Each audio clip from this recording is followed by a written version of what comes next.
Coming up, humans have completed the first polar orbit. The mission commander, Chun Wang, was literally posting daily vlogs from space. Rocket companies have received a large cash infusion. To all of the rocket launchers to come, you're welcome. And NASA is seeking more private astronauts to the ISS. Like internet services were like $35,000 a day. Tomorrow begins right now. Good morning. How's everything up in the sky?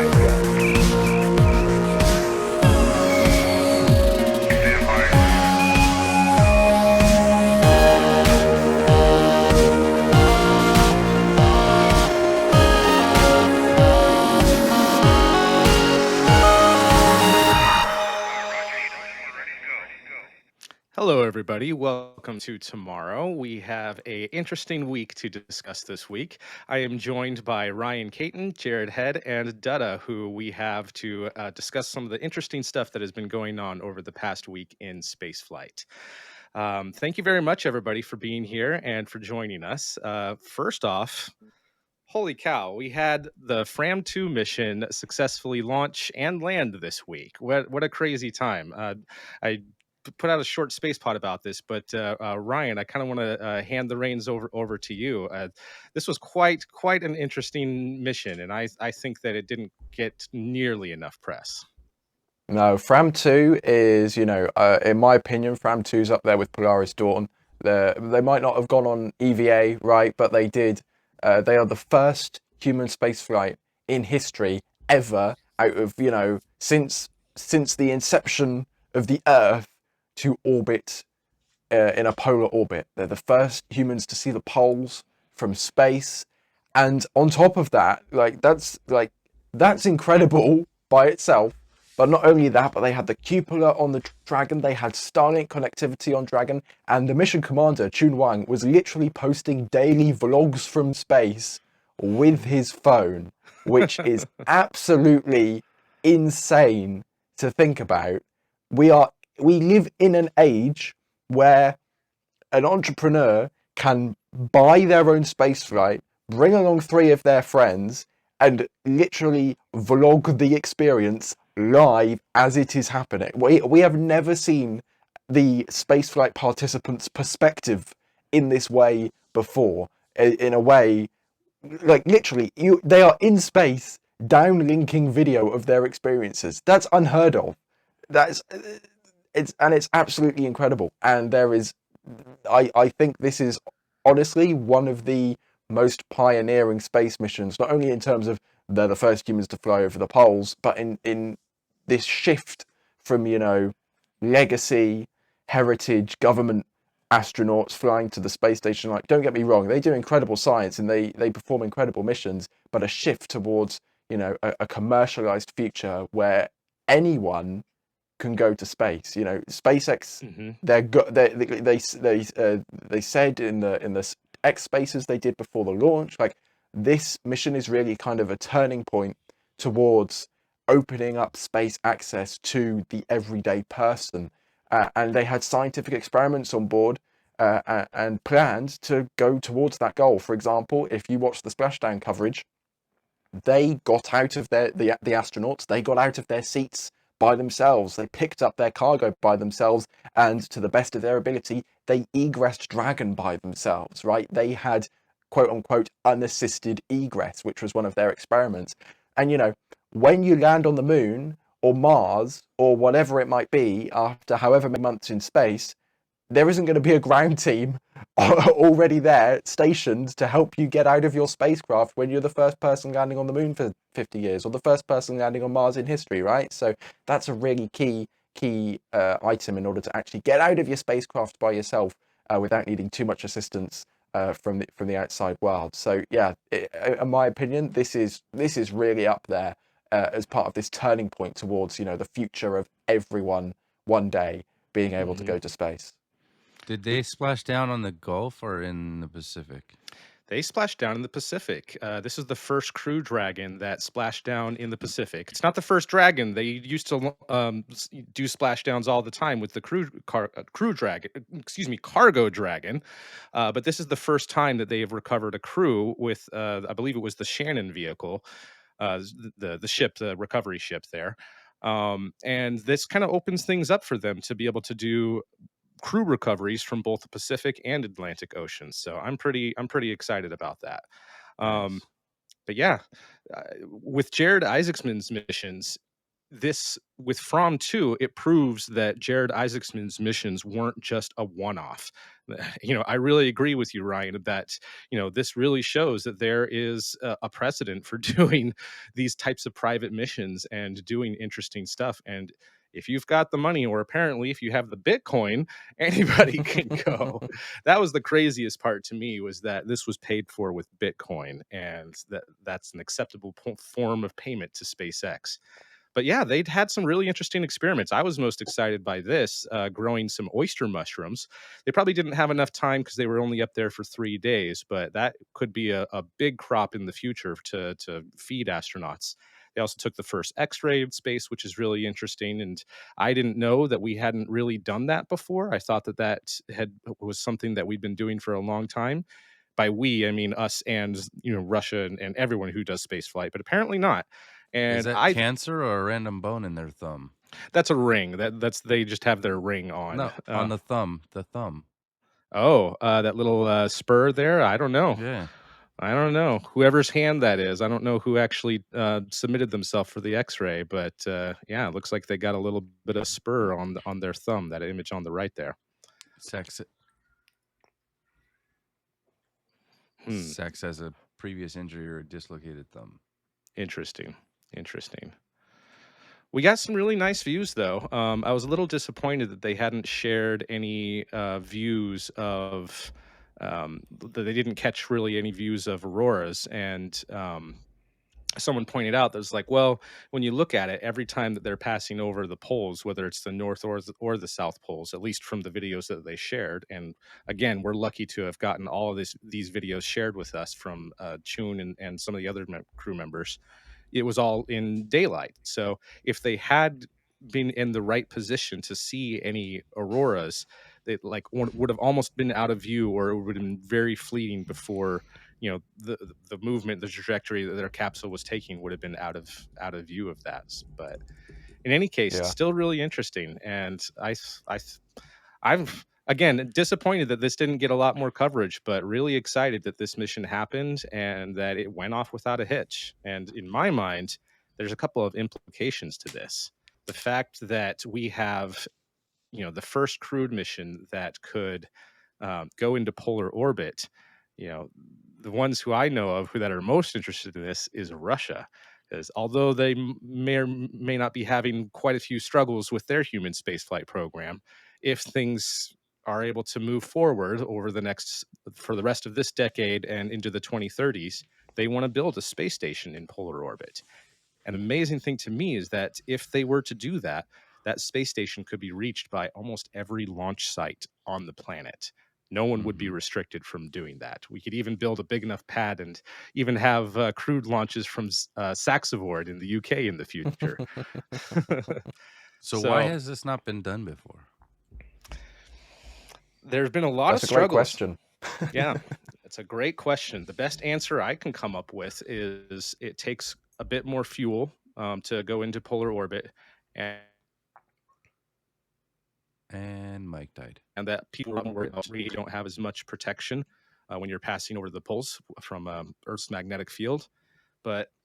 And maybe that's why this was only a couple of days, if there was a risk of them having a larger amount of radiation exposure. But to the best that I could find, that was the big And reason they're why like, no one's done it that before. isn't enough radiation for us. Let's do some X-rays on space.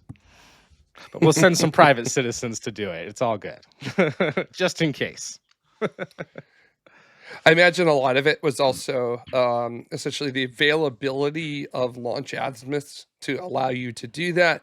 At least for the United States, you would have had to have flown initially out of Vandenberg up until SpaceX got Falcon 9 approved to start flying polar azimuths out of Florida. That took a bit of an effort of convincing. And then even then, like you said, Mike, you're taking a pretty big payload hit in order to do that. Not for lack of trying throughout human history, we could tell you that. the United States with manned orbital laboratory during the Gemini era and the development of the Slick 6 pad at Vandenberg for shuttle to fly on. Those were very much we're going to launch crews to polar orbits in order to do military things while they're on orbit. Spy on other countries, grab Soviet satellites in abort once around configurations and then land them back. So some real Well, James Bond kind of Type of stuff. stuff. So Yeah. yeah, some really sh- wild programs that were developed. So shuttle from Vandenberg was supposed to enable that too, shouldn't it? Wouldn't it? Wasn't it? Yeah, that's yeah, what and Jared's saying. yeah, and also the KH-9 and beyond was supposed to essentially be serviced by shuttle as well. In fact, the payload bay of the shuttle is the specific size it is because of the spy satellites of its size at that time. So, Hubble. yeah, yeah, Hubble. Slightly stubbier Hubble. The one that looks down instead of up. It's not my Hubble. It's pretty wild. I don't know. I think it's really encouraging. The only thing that scares me about polar orbits is there's a lot of stuff going in the opposite directions. Because most of the time when we're launching into orbit, we get a little bit of a boost from the rotation of the Earth itself. That's why everyone launches in a easterly direction, in the same direction that the Earth is spinning in. If you were to launch the opposite way, if you were to launch in a western direction, you would have a huge amount of payload hit because you're going against the rotation of the Earth. So you don't get any of that sort of bonus of launching with the rotation of the Earth when you're launching into a polar orbit. However, we launch a lot of stuff, whether it's from Vandenberg or now from Florida, in a southern direction and go over the poles that way, whereas Russia historically has mainly been launching in a northerly direction, and that's the same type of direction that a lot of these newer pads like Saxavord and Isar Aerospace at Andoya, they're launching northerly. So eventually things can kind of line up. It depends on what orbit you're in, but there's a lot of stuff that are going opposite directions of each other in polar orbit, and that's kind of the only thing that scares me really about having a crewed mission in polar orbit is if eventually there's enough stuff up there.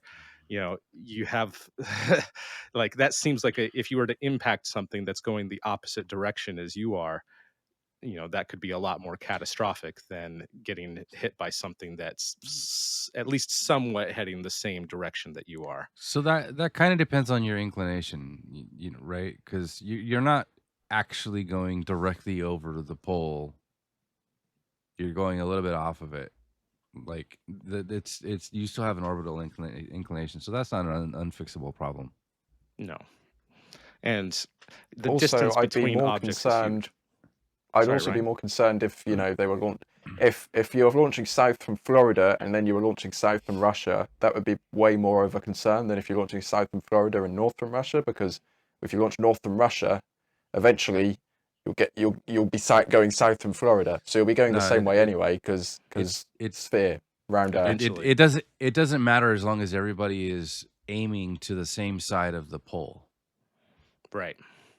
Right. So if the pole is here and you're launching south from Florida and you're arriving here, then as the world turns, you're on this side of it. And if you're launching from Russia, you go to the same side. If you launch from Russia and you're aiming here in relation to the pole, and you launch from Florida and you're aiming here in relation to the pole, then that's when you have problems. Yeah. It's wild to think about. You kind of have to adjust your thinking a little bit for it. Just wind a ball of yarn, and as long as all the threads, whether you're on the front side or the back side, as long as all the threads are not crossing at the same point, then you're fine. Along this line, very briefly, may I just complain about SpaceX's Dragon tracker? Because instead of making the Earth spin, they make the trajectory of the Dragon bend. Why can't you just make it? It would be so much more simple just to have the Dragon do a circle around a planet that spins. But no, we have to have a fixed planet and then make the Dragon trajectory bend as it goes, because obviously the Earth spins, but to counteract, you have to make the trajectory. Anyway, minor thing, but that very much annoys me. Jared, your retort. Retort. What am I supposed to disagree with the fact that the Dragon tracker was BS physics in terms of how the orbits work? Like, what am I supposed to do? Just like sit here and come back Fix and it, be like, Jared. oh no, that's wrong. How am I supposed to fix this? I don't Fix have it. enough zero. I don't have enough zeros in my bank account to fix it. What do I look like? The guy in charge? So, no, I'm busy doing other things as well. Okay, so You know how space got- works. Show them. Your Oh, yeah, complaint has sure. been filed and has been placed in the appropriate bin. Yeah, I'm sure I'm gonna be listened to. So Filed away next to the Ark of the Covenant in some warehouse. yeah, I was gonna say some of the I hope that we get to see Aurora. What happened with that? The sun just wasn't particularly active this week.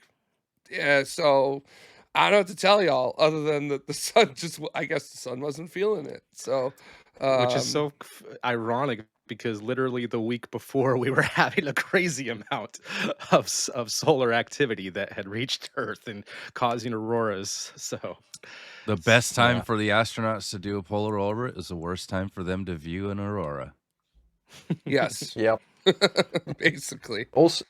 Also, we're now beyond the equinox, so the North Pole is now in constant daylight until September, right? So, the original date was meant to be like over the equinox, where everything would line up straight, so you'd be able to see the North Pole in half daylight, half nighttime, and the South Pole in half daylight, half nighttime. But of course, now we're a couple of weeks beyond the equinox, so not only is one of the poles now entirely in daylight, which makes it quite difficult to see aurora, but also you also have that low solar activity that wasn't the case the week before. So it kind of unaligned for Fram 2, unfortunately, with the earlier delays with different Dragon missions. But either way, I'm sure they were very, very happy with what they got to see, because those views, like, regardless, seeing like the imagery of like Svalbard and the mountains covered in snow and the shadow, it was just beautiful. It's like absolutely gobsmacking imagery.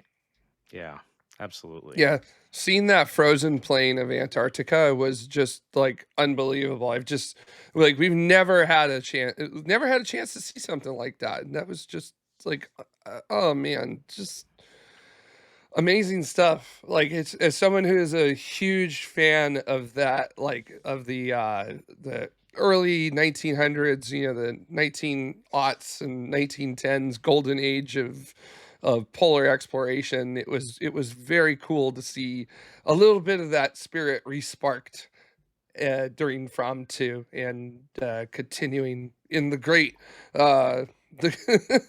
the great the tradition of folks like Shackleton and Edmondson and others. So it was really, really cool. Who was the guy that had the ship Endurance again? Was that Shackleton or was that somebody else? Yeah, that's Shackleton. That was That was Shackleton? the Okay. Endurance The reason I asked, expedition. because So- that was another thing that got kind of messed up, was they originally wanted to fly on Dragon Endurance so they could have that connection as well to Shackleton's ship. However, the mission that it was named after, From, I thought it was really, really cool that they took a Oh, yeah. piece of teakwood of the original From ship with them. Just that's super symbolic, and I loved that sort of thing. That was really cool. It makes me wonder what's going to happen to that piece. Are they going to put it back on the original ship, or is that going to go? Is that in somebody's private collection now? I don't know. That would be pretty cool, though. It belongs in the museum. Probably Put it back encase on it the in ship. some locked glass and ship it back to Oslo. Put it back in the museum behind a few panes. 2 security guards out front, armed. Just in case. Oh, wow. I actually didn't know that the highest inclination. So I knew that the highest inclination that we had flown was somewhere in about 60 degrees. But was Vostok. this said? Yeah, it was Vostok 6. It was 65 degrees. And guess who was the astronaut that flew on that mission? On Vostok 5, you said? 6. On 6. I was going to say Valentina Tereshkova, but I thought she flew on 5. Without No, looking it up, you I'm are not sure. correct. It You was are Valentina correct, Mike. Tereshkova? Okay. This is Valentina Tereshkova's flight. So that's great. She's such a badass. Mm-hmm. Speaking of Russia, we do have a Russian flight coming up tomorrow or Tuesday, depending on what time zone you live in. We're getting another crewed Soyuz launch to the International Space Station. This is going to have NASA astronaut Johnny Kim on his first space flight. And then we're also having cosmonauts Sergei Rezhinkin and Alexei Zubritsky also on board. So they are going to be taking over and allowing Don Pettit's Soyuz flight to return home not long after that handover. They're going to be up there for a couple of more weeks before Don Pettit's Soyuz comes home. So things are moving right along. That Soyuz's days are kind of numbered. We're only getting 2 Soyuz flights a year now, and that number is going to dwindle as we get closer to the end of the International Space Station. But in any case, I'm still looking forward to that launch tomorrow. There have been quite a few things going on in the rocketry world. First up, let's talk about ESAR Aerospace a little bit. Jared, I know you especially wanted to talk about this, and Ryan, you got to see quite a bit of it during the actual launch. But now that it's been a week and we've had a little bit more time to kind of look at it and examine things, what do we think about this? The launch technically, failed, but they did successfully get off the pad. So, I kind of agree with the company of considering this a successful failure. Is that a fair way to put that? I What, think what this did is they s- what did they say was their failure mode? Like what failed? Well, so before the flight, the very much the expectations ahead of this flight was just to see how far they could get, right? So although this flight was filed as an orbital mission and it was branded as an orbital mission, the goal was not the tick of success was not to deliver a payload into orbit 100% successfully, right? There wasn't even a payload on board. There was literally nothing on board. It was just the vehicle itself. So beforehand, the company wasn't setting super high expectations. Essentially, it was kind of Starship Flight 1 expectations. If we don't destroy the pad, we've had a good day. They didn't destroy the pad, so they had a good day, right? So the vehicle lifted off, very clean ascent from the strong back, went up to about 500 odd meters. I think Scott Manley predicted it as, lost attitude control. So essentially, you can see on the footage, it was flopping backwards and forwards. Then the flight termination system kicked in, terminated the engines, and then it fell back down and eventually crashing into the ocean, a very, very shallow part of the ocean, which is where the beautiful explosion footage from that drone shot then occurs. So unlike what people were saying on Twitter, no, they didn't nuke their pad. Their pad is fine. And the company CEO himself has said, like, pad is good. This is a brilliant success. And they have, I believe, they said on Twitter that they have their second and third vehicles on the way. let me pull this up so that we can take a look at that because, yeah, this was really interesting. And Gorgeous launch site. at first, it seemed like we didn't get to see this angle at first. This wasn't released until a little bit later. But from the angle that we initially saw, it looked like it had fallen down really close. I don't like how it got that little bit of sputter there before it starts to go out of control here. But as you said, Ryan, they successfully got it off the pad.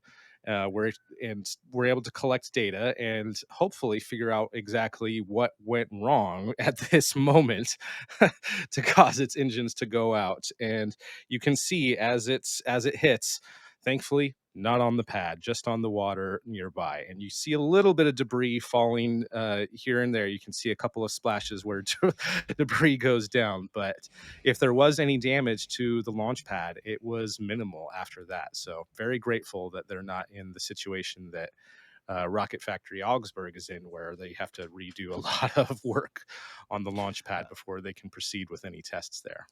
I feel like that's shallow enough that they can like hire a salvage crew to come like pick it up and get it out in order to be able to do some, post-flight diagnosis.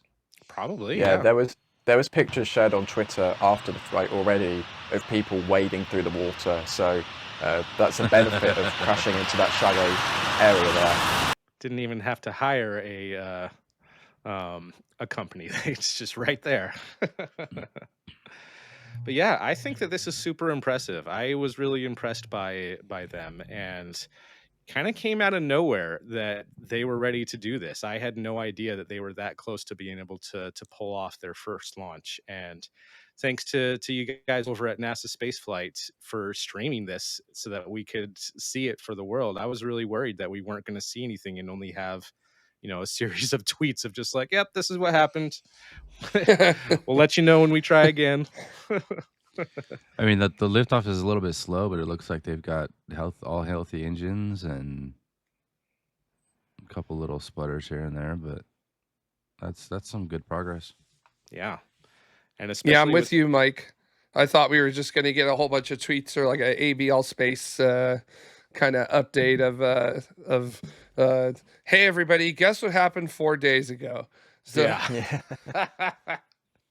Yeah. A couple And- days ago, and- we. And by the way, we're not flying rockets anymore. We're focusing on hypersonic DoD contracts. So everyone, you're not going to believe this, but Well, thankfully, they were able to do this, and this is a really unique rocket as well because of its fuel type, using liquid oxygen and propane, which is a really interesting choice.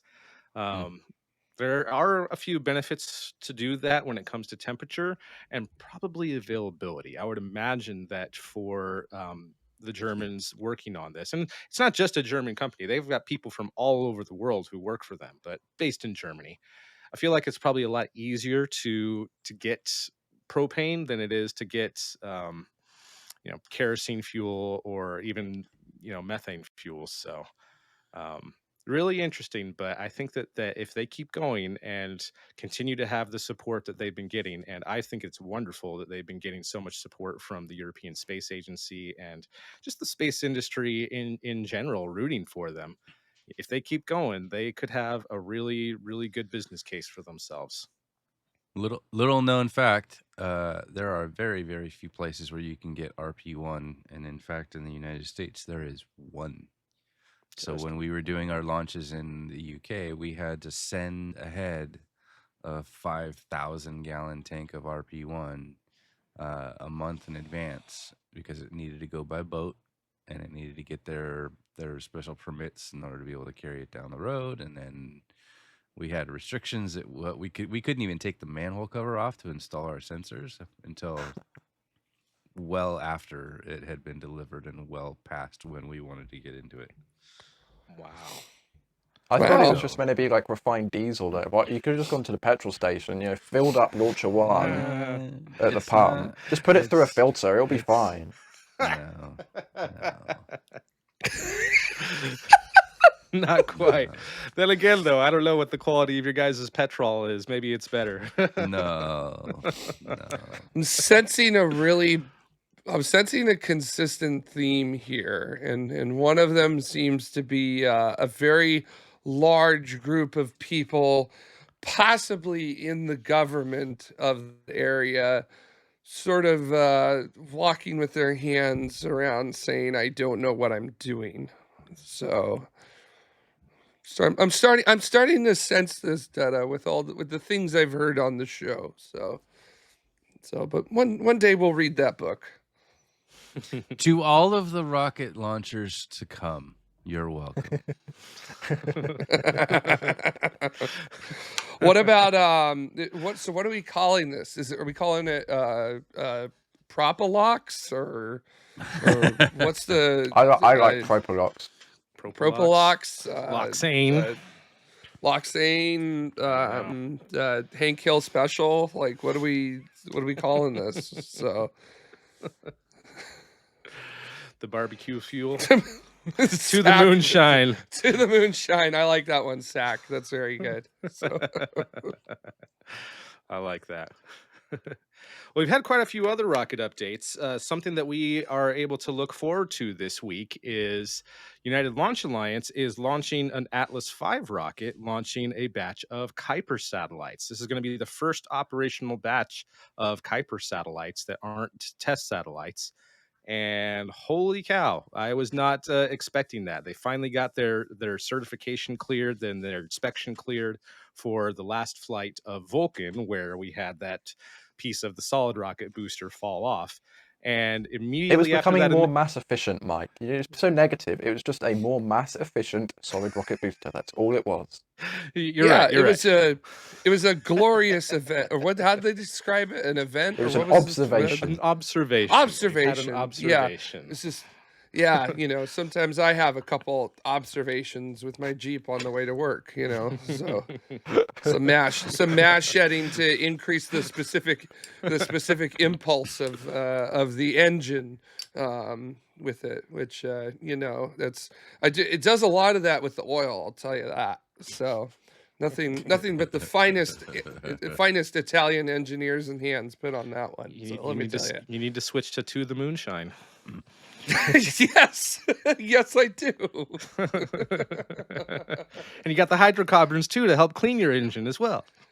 You know what? I'm gonna be honest here. If I switch the hydrolocks, it would probably leak a lot less. So,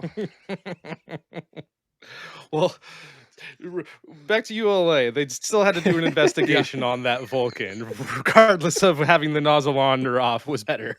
And immediately after that announced, okay, cool, we're having an Atlas V flight for a Kuiper launch. And guys, Mike, there's only did you just say regardless of having the nozzle wander off? on or off, but yeah, wander off. It wandered off. It said, nah, vibes were off, man. I'm out of here. All right, we'll try to be serious. We'll try to be serious. We'll try. I'm sorry. What's that? Yeah, sorry.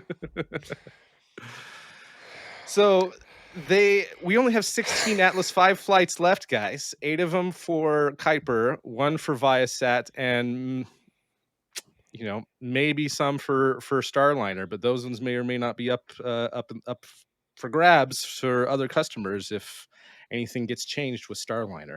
Even if NASA does move ahead with Starliner, and there's been a bit of discussion about this in the space community about how NASA wants to potentially launch another uncrewed demo of Starliner. Even if they were to do that and move forward and could fix all the problems with Starliner, the amount of time that they're going to have left to do operational crew missions before the retirement of the International Space Stations means that they're probably not going to get their 6 operational flights that they had originally planned on, even if everything does get pushed forward. So, I have a feeling that there might be at least 1 or 2 Atlas Vs that could be used for something else, but we'll see. I mean, depending how things go, I wouldn't be, honestly, this is going to sound really, really negative, and I hope they fly, but I wouldn't be surprised if an Atlas V ends up in the Rocket Garden at the Kennedy Space Center, like they've got the Delta II there. Like, that honestly would not, because let's be realistic here. Right? I know we're going completely off a Kuiper here, but very quickly, Starliner has got 5 years left to fly to the ISS. They might not even get an operational mission going until next year or the year after. That's going to be like 3 or 4 operational missions. Like, Anyway, maybe they'll give them to Kuiper. Either way, Kuiper is cool. Yeah, and it's about time they finally started catching up and trying to launch more of those. Can we call someone at Amazon at Kuiper and convince them to get some shark teeth on the Atlas V payload fairing? Just one. Just give me 1 flight, please. So, come on. Well, yeah. Tori Bruno responds to people, so isn't there actual like qualifications now for being able to put shark teeth on something? Oh, geez, we got regulations for that too. Forget it. Well, speaking of regulations, actually, well, not exactly regulations, but whole bunch of DoD money is up for grabs now, and both United Launch Alliance, SpaceX, and surprisingly, Blue Origin have gotten access to a potential pot of over $13 billion to launch national security payloads for the Space Force and the United States. They haven't been given that money yet. Let's be clear about that. They don't get that money until they actually launch stuff. But the fact that even Blue Origin, who Uh, has only so let's be fair. The award of the contract is a big deal because it enables you to unlock that money when you deliver. Mhm. Mhm. Yeah, It's so not it's not the value of the, you're not given the value of the contract until you deliver, but being awarded the contract means that you are the one that is supposed to deliver. yeah, Yeah. it's Yes. guaranteed money as long as you can deliver. Yeah. And And it's also a lot of trust being placed in these companies, right? Because these contracts are for the delivery of big, super secretive, super sensitive payloads. Like, and big, I don't mean like, I mean literally big satellites, right? To be delivered into orbit on big rockets. You know, ULA for decades now before Boeing and Lockheed came and made ULA or whatever, right? They've been delivering stuff into space for the Department of Defense for decades. They are trusted. SpaceX, the last decade, they've been, very, very consistently delivering stuff into space for the DoD. They're also very trusted. And Blue Origin, I disagree with saying surprisingly Blue Origin. I think New Glenn is going to be a very reliable launch vehicle, considering it's flown once and delivered payload into orbit perfectly as expected, right? They didn't land the booster, but I don't think the Department of Defense has just bought a contract on Vulcan. They don't give a toss about landing the booster, right?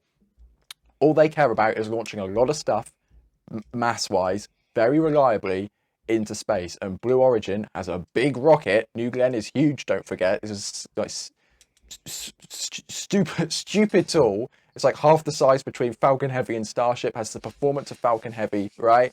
It's meant to be partially reusable, and they got to orbit on their first try. Like, I don't see where the distrust in Blue Origin should be.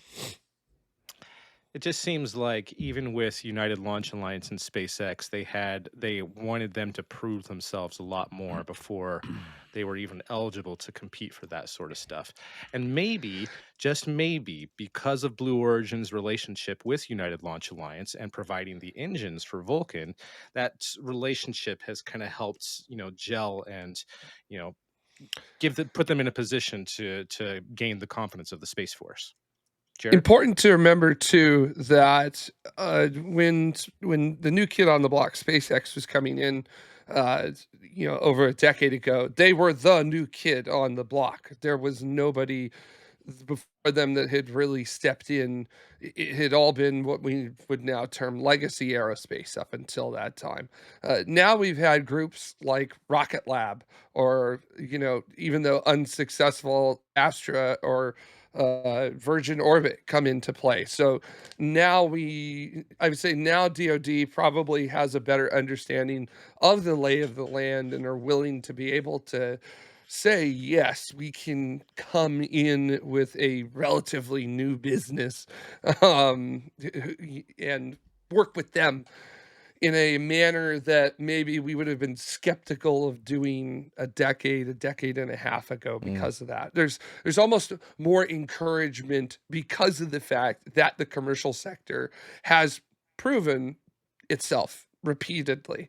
So we are no longer saying, I wonder if a private spaceflight company can loft a NRO payload. We now know that you can with Rocket Lab, you can have these like almost near on call secretive payloads ready to go. We now know with Firefly Aerospace that you can call up and 24 hours with a cold vehicle, get it hot and launch. So, like the trust in the private spaceflight community has increased. Let's be fair. The paradigm has shifted largely in part due to SpaceX being the private company that has carried the space industry for quite a bit, and despite all of its failings with ULA and promises for Vulcan not coming through when they were supposed to. Like, ULA was the powerhouse, and SpaceX knocked them off their pedestal. Hmm. And to also, to be fair, Blue Origin has a good bit of history of operational success with their New Shepard that maybe doesn't exactly translate to New Glenn, but they've also got the engines that they've been providing for ULA, for Vulcan, and stuff like that. They're like, there's more to it than just what's on the surface, I think. Yeah. I mean, I think that's probably true too for Stoke Space, which hasn't launched anything yet, and yet they're eligible to compete. And I like how they've kind of split things into Well, there's two lanes. there's also a bit of relaxation about the government not being risk averse enough to not want to reach out to the new up and coming players. Mhm. Like, and to Jared's point, Virgin Orbit was a good example. There was a couple others that you give a mission, like a seed mission, if you will. You give a little bit of money to see if they can loft a payload. And there's a handful of launchers that have been able to do that successfully. So why wouldn't you want to have them in your pocket and practice that relationship and see how it goes, and have some lessons learned to be able to improve on next time? Absolutely. I agree with that. Another thing too is that the world of satellites has changed. We have a lot of cheaper stuff that can be off the shelf, and you have satellites now that are in the $1 million range, sometimes less, instead of in the $1 billion range, and these giant bust-sized, DoD satellites that they send into geostationary orbit. So I think there is a shift there, and I like that with the two lanes.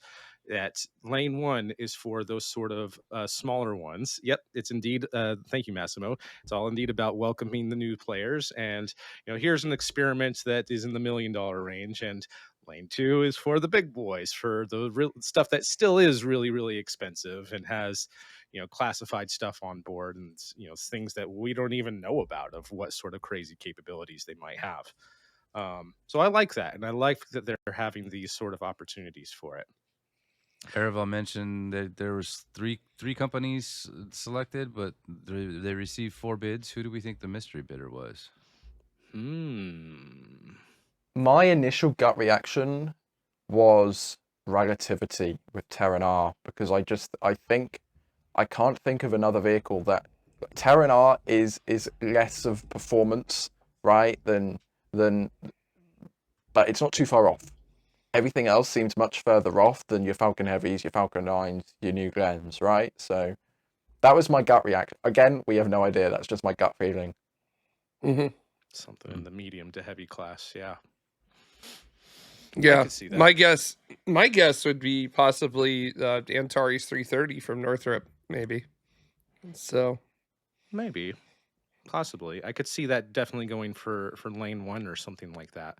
But even with that, that's Antares 330 is essentially the Firefly Miranda rocket. So SLS, Stephen Lewis. God. That'd be very funny if it was. We've canceled Artemis, but we're now using SLS for the DoD launches. And then it starts launching 8 times a year. How crazy would that be? Yeah, that would I'd sound watch about right. 8 SLS launches a year. I wouldn't say no to that. Just saying. Yeah. No. Call it up, DoD. Airville says, I also think relativity. I don't think Neutron could meet the reference orbit requirements, and that doesn't leave a lot of options. Yeah, I think that, for the lane 2 stuff, they're looking for things that are going to, higher inclination orbits, highly elliptical orbits, geostationary orbits. And yes, Neutron can get stuff into low Earth orbit, but probably can't deliver multiple tons into geostationary or into some sort of other exotic Molnia type orbits that the DoD usually wants to have. So fine enough, though, for smaller ones. DoD goes into some wild orbits too, like their radar sats go into retrograde orbits, out at Vandenberg, like in the 120, 140 degree retrograde, like some wild stuff. So Massimo, I love this. Boeing did unironically pitch SLS for national security payload launches not long ago, and the DoD was as brutal as it gets in saying no. In other words, things we can't repeat here or the show might get banned. Oh man, that's funny. But yeah, aside from that, I mean, we have Antares 330 is interesting. I feel like if they were to ever replace the solid fuel upper stage for that, once 330 gets flying with the Firefly's Miranda rocket, they could have a case there. But I think as long as they have that solid upper stage, Looks like we lost Mike again. it limits.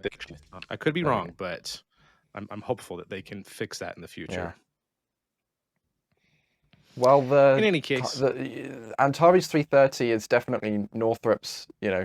It's the Firefly first stage with the Northrop second stage, which is solid, right? But the evolution of that is going to be Firefly's medium launch vehicle, MLV, which used to be called Beta, but they changed the name for whatever. Either way, that's going to have a Firefly produced liquid second stage on top, right? So it'll be the same booster, but it'll be a different second stage.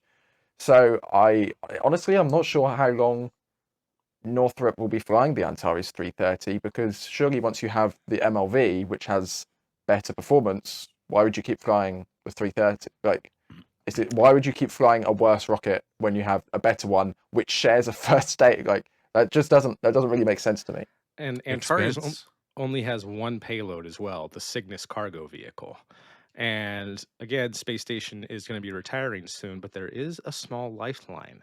They actually got a contract with Voyager Space to use the Cygnus cargo vehicle to resupply their private space station whenever that gets launched and is operational. So, they might not have much of a future, post ISS in terms of Cygnus, unless that space station, their Starlab space station, gets launched, and then Cygnus would be the resupply vehicle for that. So there could be a lifeline there for at least Cygnus launches on Antares 330.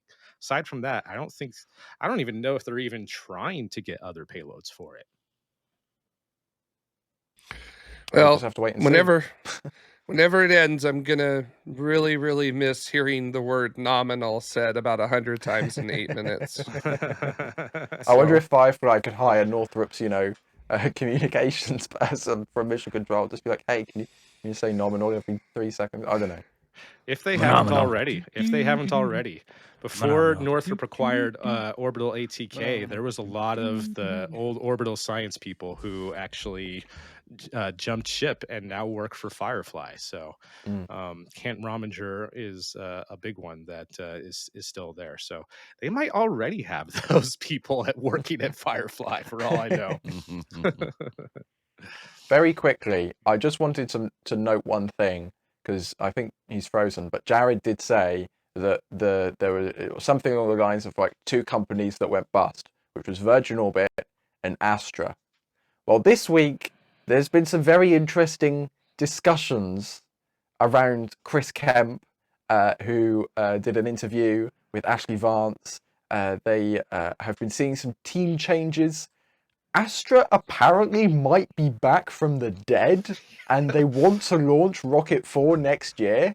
This was not on my 2025 bingo card. When they went private, I was like, okay, you're just gonna, maybe you'll make some engines for satellites, but that's gonna be about it. Like, you are well and truly, you had your shot to launch stuff into orbit, to be a launch provider. It didn't work out. Rest in peace, Astra. But a year on, they've stood back, they've been quiet, they've rearranged the team, and now Chris Kemp was like, hey, we're launching next year with Rocket 4, we're back from the dead, or like, we never died, we're still here. It's like, okay, I'll believe it when I see it, but suddenly the Astra hype train is kind of rolling out of the station, and it's on its way, and that was very, very surprising. Absolutely. And this is what, the second time that's happened? That they've been saved by a funding miracle? So yeah, I do admire the tenacity. I do admire their gumption in trying to keep Man. going, and I'm rooting for them. But hopefully they fix their problems. Yeah, and they're finally. I think they've got more steam behind them than an Arco rocket. Finally, so it's just really good to see them just zipping back into things. I true know what power of Rocket 8 eating and paint 9 are chips. from Virgin Orbit.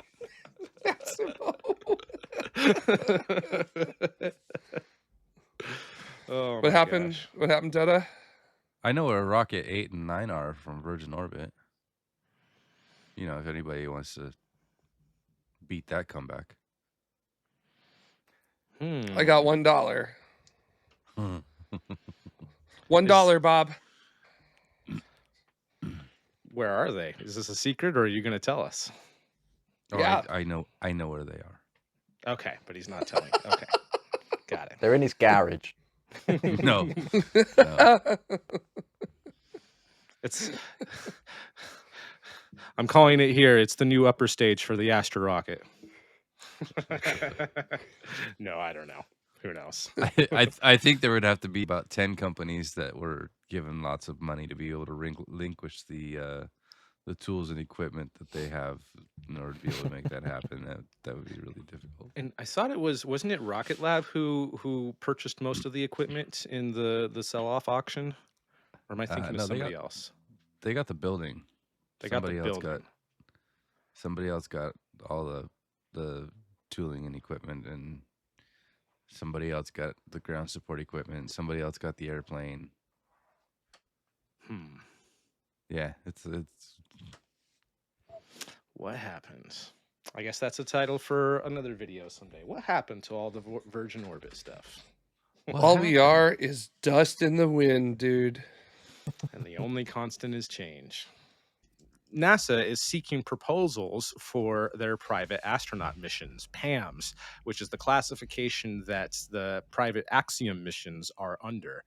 And it's really interesting that they are looking for more of these, and hopefully we'll be able to get several more before the end of the International Space Station. And the goal of this is, of course, to give companies that NASA wants to do their own private space stations a little bit of spaceflight experience and operational experience before they start doing operations of their own.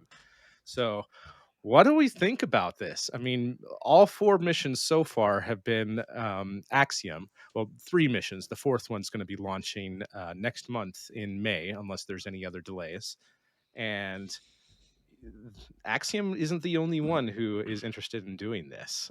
Vast Space has already made arrangements with SpaceX to do a similar type of thing and a similar type of mission to the Axiom missions, just pending NASA approval. So you can bet that both Axiom and Vast are submitting their proposals, submitting their applications to NASA to get approved for that.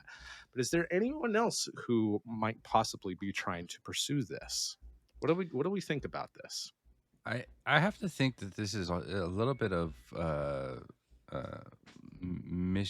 funding streams finally catching up to capacity or upcoming capacity. What do you mean by that? Maybe not so much with Axiom, because they've been doing SpaceX missions already, but like Vast has been kind of strolling on their own, trying to make a space station or a space tourism business, as it were, without governmental funding, as far as I could tell, for a couple of years. So this maybe is a good news for them, in that they may now have an opportunity to find some government funding to help them out to be able to get to their end goal. Potentially. I mean, at the very least, they have gotten some unfunded Space Act agreements to get knowledge and data and that sort of thing. But here's actually a question about these private astronaut missions, these PAM missions. I was under the understanding that it was the company who paid for it. I thought that like the Axiom flights, that Axiom paid for those. Was NASA paying for those this whole time? Yeah, no, it was the company I don't know. that paid for those. So at, Yeah, because the participants literally had to like pay for essentially room and board and like food and literally internet access and things like that. So it was, and I remember, was it? I think it was during the pandemic. NASA put out like an itemized list of the actual cost of things. Like internet services were like $35,000 a day, and I was just like, man, I think that most I'm eight never expensive dollar complaining about premiering eight internet again. like dang, like I thought $8 Wi-Fi on Alaska, flying across the US was expensive. Shoot. most It's expensive got hotel ever. it's got nothing on that. So, man, well, I guess we'll go to the Waldorf Astoria with that kind of money, like holy moly. See you at the Ritz. Yeah.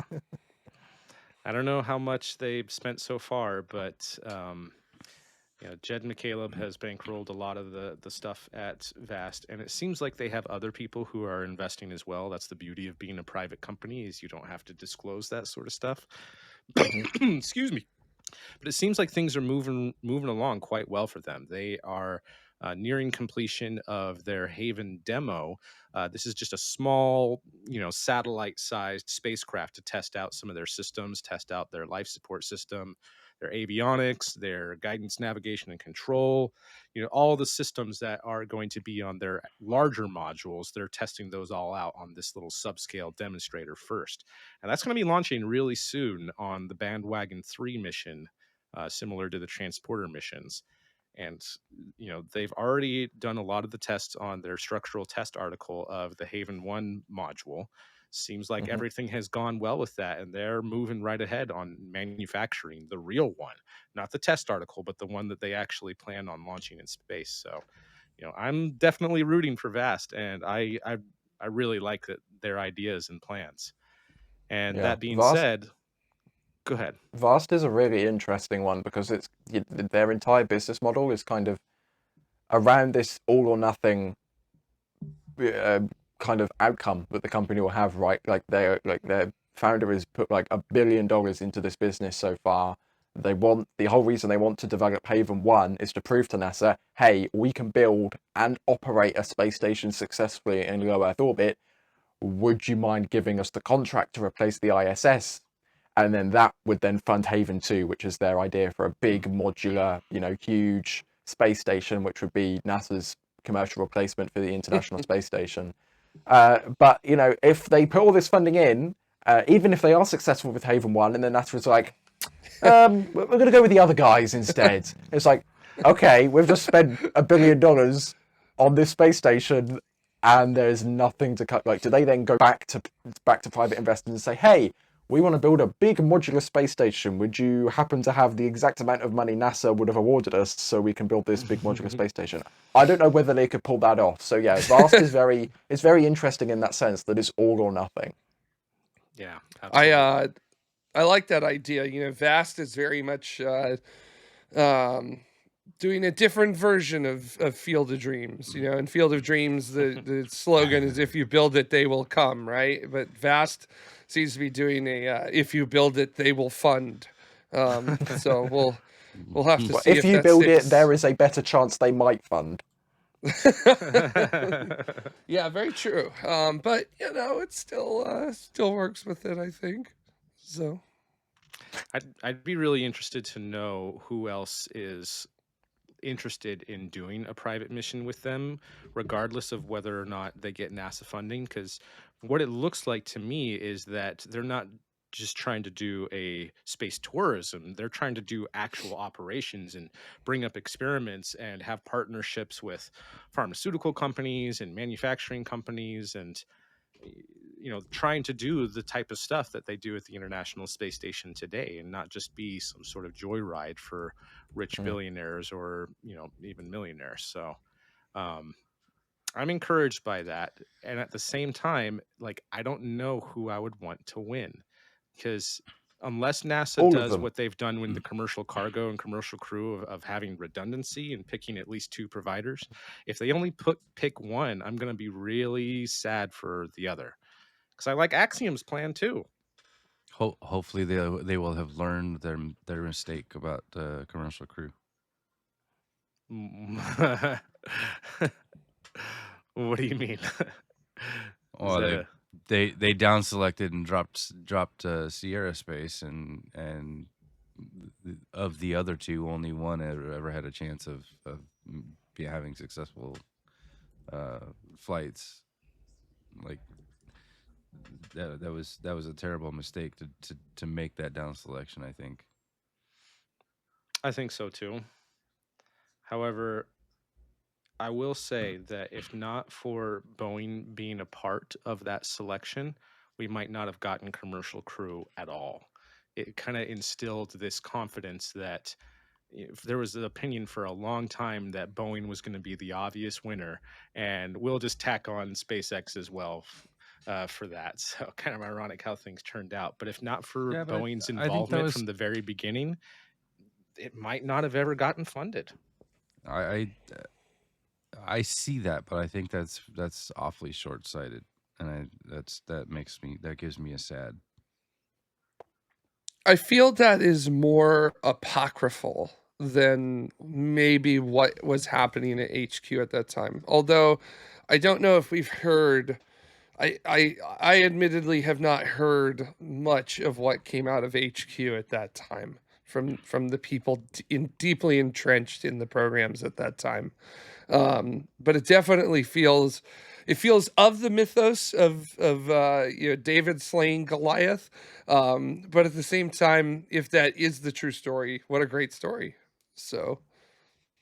And I mean, we do know that Boeing wanted sole source with it, so that they fought for that. They did. They threw a tantrum. They flung themselves to the ground and rolled around in tears and everything, and didn't work. Um, Yeah, we can't operate on anything but cost plus. yeah, and we don't want to have another competitor with it there. And then they were like, no, it's not a competitor. No, it's not a competitor. Here, take this. It's not a competitor. Just look, you're fine. Don't worry. You know, so, yeah. Oh, Aravel saying that Lori Garver mentioned it Yeah, in little her comments book. from Nick Gerst, from Gerst and Steve Steve Stitch. Thank you. Just little comments that they've dropped here and there over the years is what led me to that that sort of belief. But Oh, to be a fly on the wall at NASA during that era right, of the private company beginning to become the leader of things, the de facto caller of shots in terms of where we're going to be going with this. So to be on a fly on the wall right now as they decide what the future is going to be for commercial space stations and for NASA in general. One thing we do have to look forward to is we're finally getting the confirmation hearing of Jared Isaacman this coming week. I believe that that's happening on Wednesday, and I would be shocked if that doesn't go well and he doesn't get approved, especially with all the glowing recommendations that he's been getting from astronauts and NASA managers and the support of basically the whole space industry. So yeah, we finally, hopefully, we'll get some leadership soon and start getting some yes, decisions and a little bit more of a clear path of what the future of NASA is going to look like. yeah. I could see the two things that he would get questioned very heavily on will be: one, conflicts of interest, which, I mean, it's reasonable to ask him that, and two, Not science. anymore. So what are you planning on doing with science? Right. Look, I'm trying to be nice today. So and then two, what are you planning on doing with NASA science? Just because of rumor mill after rumor mill. Let's see what the Right. actual guy who would fling the numbers to the powers that be say. The only thing I'm worried about is that they're doing this confirmation hearing at the same time as a confirmation hearing for the uh, the person who's been recommended for the FCC. And my worry is that they'll ask Jared a handful of questions, be like, okay, very nice, very good, and then grill the FCC person, and Jared just ends up sitting there for most of that hearing. We'll see what happens, but yeah. Yeah. Well, get your Diet Mountain Dew ready, everybody. It's going to be a fun one, but again, I'd be shocked if things don't go well and we start getting progress. He gets confirmed, and we can move forward with what the future of NASA is going to be.